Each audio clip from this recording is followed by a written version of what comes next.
زیارت عراق پارٹ 3 مدائن۔ اس ایک مزار میں 4 بے حد متبرک ہستیوں کی قبریں ہیں، جس میں سب سے پہلے ہیں سلمان فارسی، اس کے بعد ہیں حذیفہ یمنی، پھر عبداللہ بن جابر انصاری اور طاہر بن امام باقر علیہ السلام ہیں۔ آج سب سے پہلے ہم حضرت سلمان فارسی کے بارے میں بات کریں گے۔ رسول اللہ کی بہت معتبر حدیث ہے کہ سلمان و منا اہل البیت، یعنی سلمان میرے اہل بیت میں سے ہیں۔ اس عظیم صحابی رسول اور امام کی عظمت و منزلت کا اندازہ آپ خود لگا سکتے ہیں۔ سلمان ان کچھ 3-4 صحابی رسول میں سے تھے جن کو بی بی فاطمہ زہرا سلام اللہ علیہا اپنے گھر میں آنے کی اجازت دیا کرتی تھی، جو کہ بہت بڑی بات ہے۔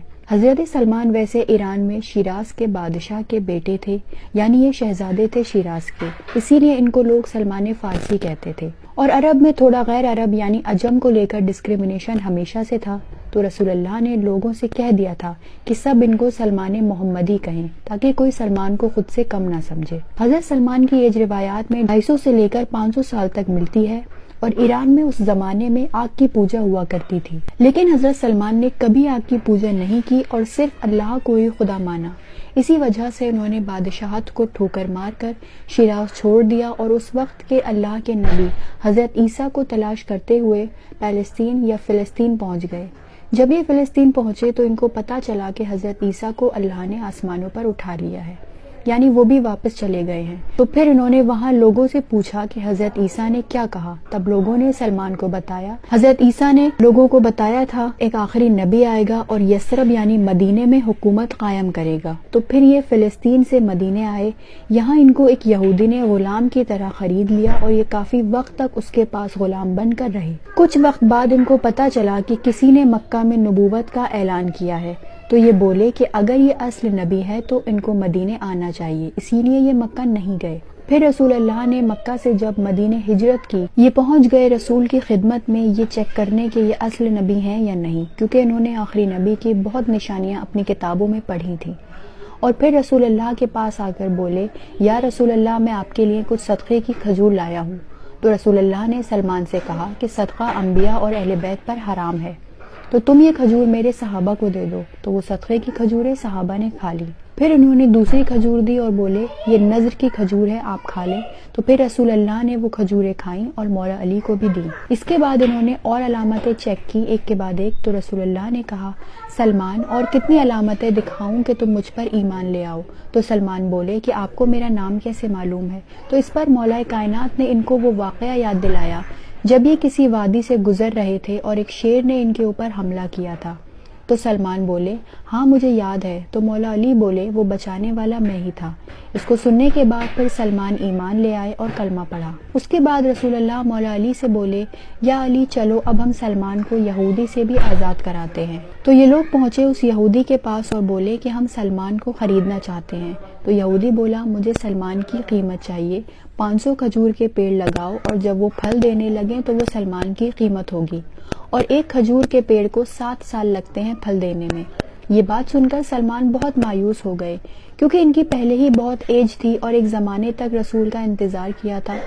تو رسول اللہ مولا علی سے بولے یا علی آپ کھجور کی گٹھلیاں لائیں۔ تو مولا علی گٹھلیاں لائے اور رسول اللہ نے اپنے ہاتھوں سے ایک ایک گٹھلی زمین میں بونا شروع کی، اور مولا علی اس پر پانی ڈالتے تھے، اور جیسے ہی پانی ڈالتے تھے وہ پورا پھلدار پیڑ بن جاتا تھا۔ اس چیز کو دیکھ کر وہ یہودی بھی خود مسلمان ہو گیا، اور اس طرح پھر اس یہودی سے حضرت سلمان کو آزاد کرایا گیا، اور اس کے بعد اس یہودی نے یہ باغ بھی سلمان کو تحفے میں دے دیا، اور یہ باغ آج بھی مدینے میں باغ سلمان فارسی کے نام سے موجود ہے۔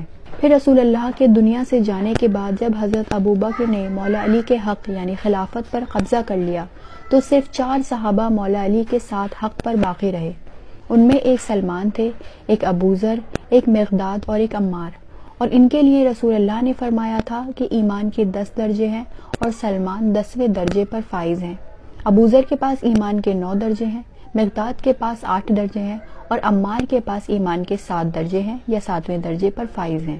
یہ ایمان کے درجوں میں فرق کیوں آیا؟ جب اس پر سوال کیا تو مولا علی نے بتایا کہ جب ابوبکر کی مولا علی نے بیعت نہیں کی تھی تو مولا علی کے گلے میں رسی ڈال کر جب لے کر جا رہے تھے تو حضرت ابوذر نے یہ دیکھ کر تلوار نکال لی تھی، لیکن سلمان نے صرف تلوار پر ہاتھ رکھا تھا، نکالی نہیں تھی۔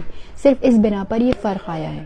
تو جب سلمان سے پوچھا کہ تم نے تلوار کیوں نہیں نکالی تو وہ بولے کہ میں خدا کے شیر کے چہرے کی طرف دیکھ رہا تھا کہ جب وہ خود خاموش ہیں تو میں کون ہوتا ہوں تلوار نکالنے والا، اور میں بس امیر المؤمنین کے اشارے کا انتظار کر رہا تھا۔ حضرت سلمان فارسی کو دوسرے خلیفہ عمر نے مدائن کا گورنر بنا کر یہاں بھیجا تھا، اور وہ مولا علی کے کہنے پر اہل بیت کی تبلیغ کرنے کے لیے یہاں کے گورنر بنے تھے۔ پھر جب یہاں ان کا آخری وقت آیا تو لوگوں نے ان سے پوچھا کہ آپ کو غسل و کفن کون دے، تو انہوں نے سب لوگوں سے منع کر دیا اور کہا کہ رسول اللہ نے مجھ سے وعدہ کیا تھا کہ جو مجھے غسل و کفن دے گا وہی تمہیں بھی غسل و کفن دے گا۔ تو لوگ بولے کہ آپ عراق میں مدائن میں ہو اور مولا علی مدینے میں ہیں، وہ آپ کو کیسے غسل و کفن دینے اتنا دور آئیں گے، آپ کا لاشا سڑ جائے گا۔ تو سلمان بولے کہ چاہے کچھ ہو جائے مجھے پرواہ نہیں ہے، اللہ کے نبی کا وعدہ ہے میرے جنازے کو ایسے ہی رکھا رہنے دینا اور جب تک علی نہ آ جائیں دفن نہ کرنا۔ پھر سلمان کا رات کے وقت انتقال ہوا تو لوگ انتظار کرنے لگے، اور پھر کچھ دیر بعد نور شیر خدا نمودار ہوا